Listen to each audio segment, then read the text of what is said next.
So continuing the discussion of direct mail as a print medium. And again, I want you to think about those things that maybe you get some, definitely your parents get them. Envelopes from companies, you open them up and all kinds of things fall out. And it's a sales pitch, which basically is designed to take you almost through the whole, well, through a chunk of the purchase funnel. Obviously, you're getting you to purchase anyway, from not being aware to making a decision to purchase something. And it requires a lot of depth of sale to do that, and an offer, and a lot of information, and a lot of risk reduction, and good targeting in that they want to only reach people who have some kind of predilection for the product. So environmental issues, obviously, here in terms of disadvantages. Lots of trees get ground up and turned into paper.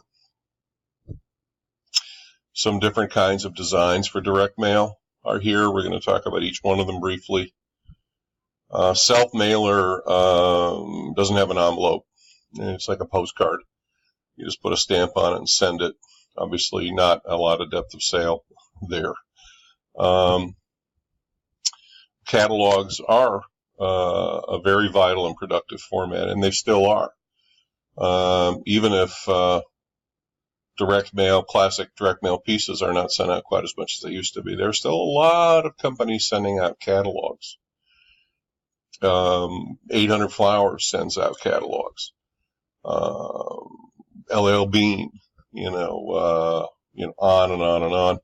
These companies all have vital internet business, but they send out catalogs because it gives customers It gives customers a chance to page through and look at different products and find something they might like, which if all they did is respond to an email about a specific product, they might never find, the tent that they really want, et cetera, et cetera. So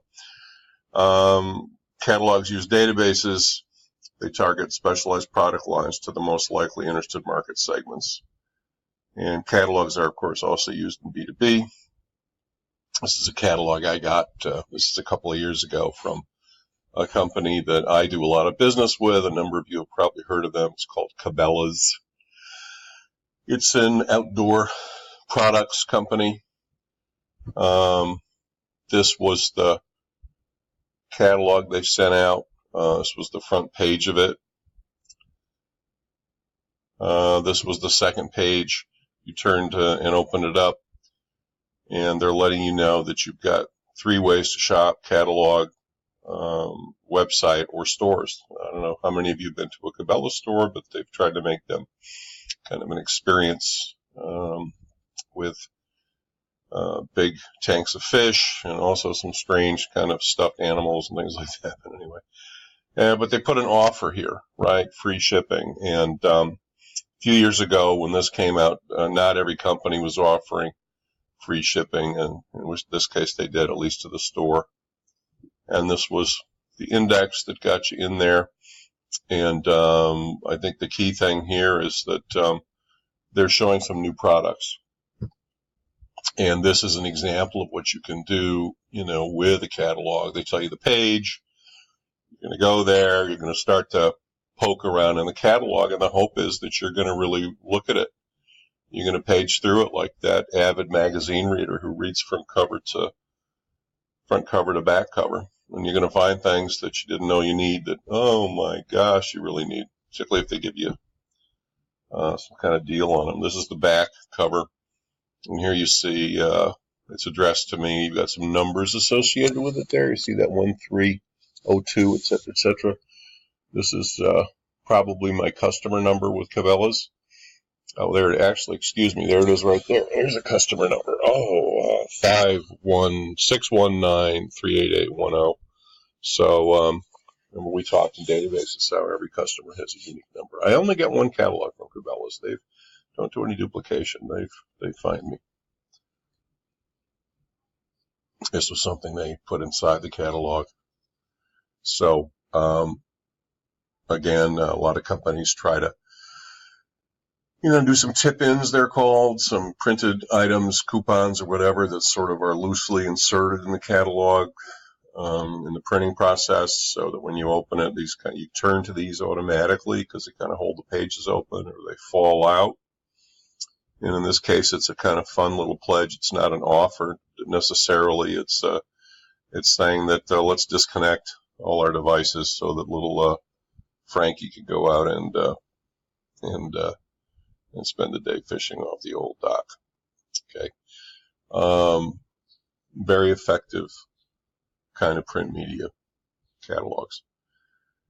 Also got coupons, cooperative mailings, invoice stuffers, package inserts, take one racks, where you go to a hotel and you see that there's a rack of brochures from different local attractions. Those are all printed. So this is a cooperative mailer. This is Valpak. They do them. And so inside are many coupons from occasionally national coupons and companies, but mostly local. And obviously by doing this, you share the cost of the mailing. There's a brand called Valpak on the front of the envelope, and if people have opened them, they know that it might be worth looking at. I can save money on dry cleaning or something like that, or at the local store. So these can be effective, particularly, I would say, for local businesses. So, of course, databases are the heart of direct mail as a print medium. So direct mail, I guess, kind of a summary thing about direct mail coupons being sent, catalogs, direct mail pieces. This was said actually by Jason John, who's giving a guest lecture in my live class on October 3rd. Email inboxes are very full, but snail mail mailboxes are not so full now. So people have cut way back on mailings to mailboxes, and therefore you can stand out more. So that's one reason why Publishers Clearinghouse still does mailings.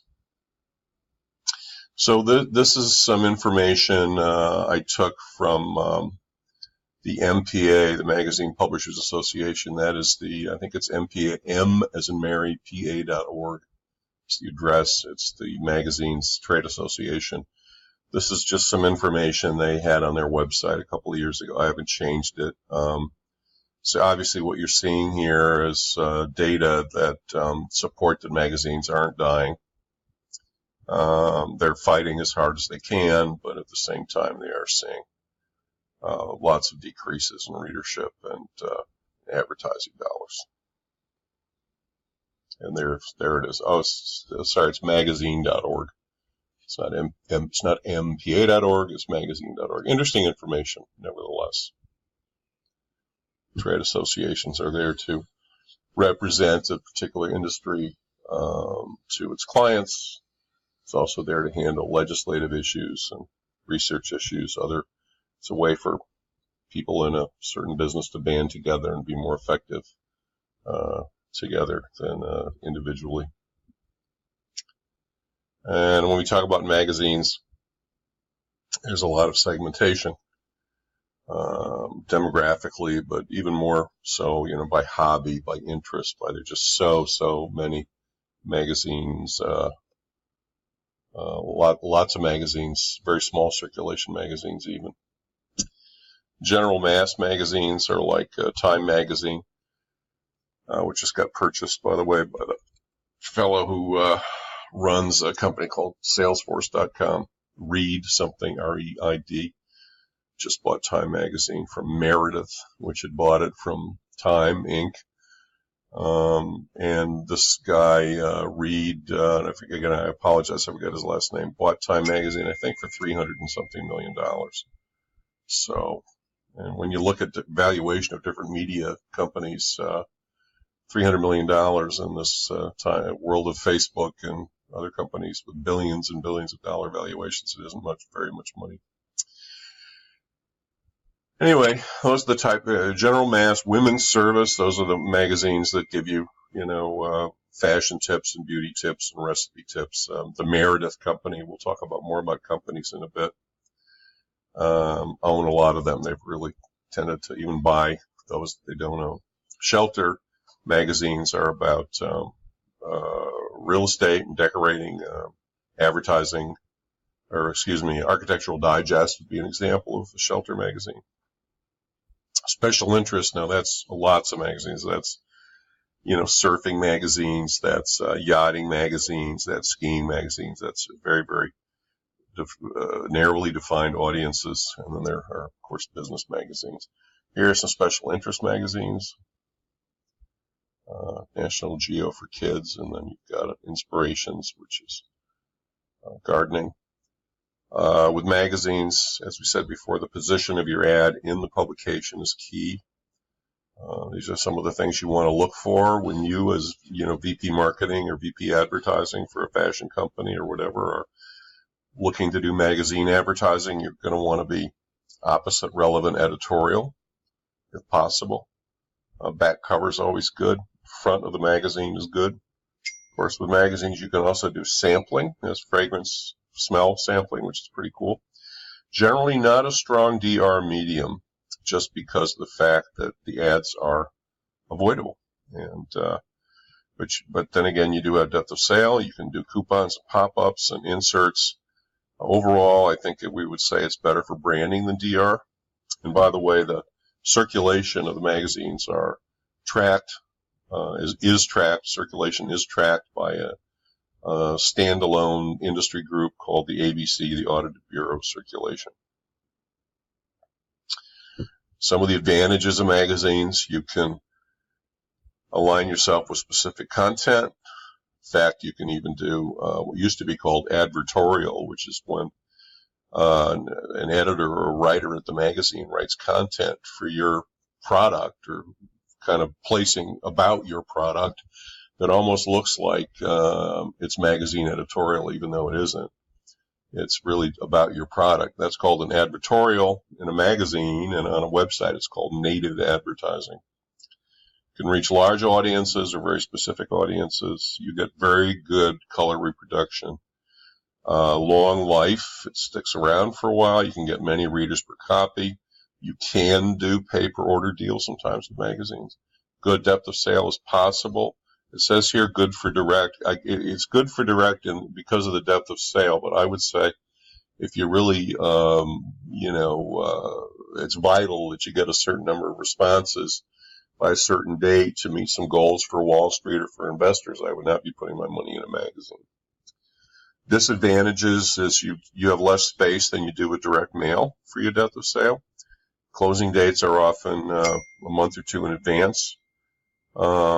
Varied distribution leads to slower response. That means that subscriptions are mailed out at different times sometimes of the month. And newsstand sales could happen any time during the month, so you don't know exactly when you're going to get a response. But then I think the overall, concern that I have is that it's easy for the reader to miss the ad. It's an avoidable medium. Here are a couple of magazines.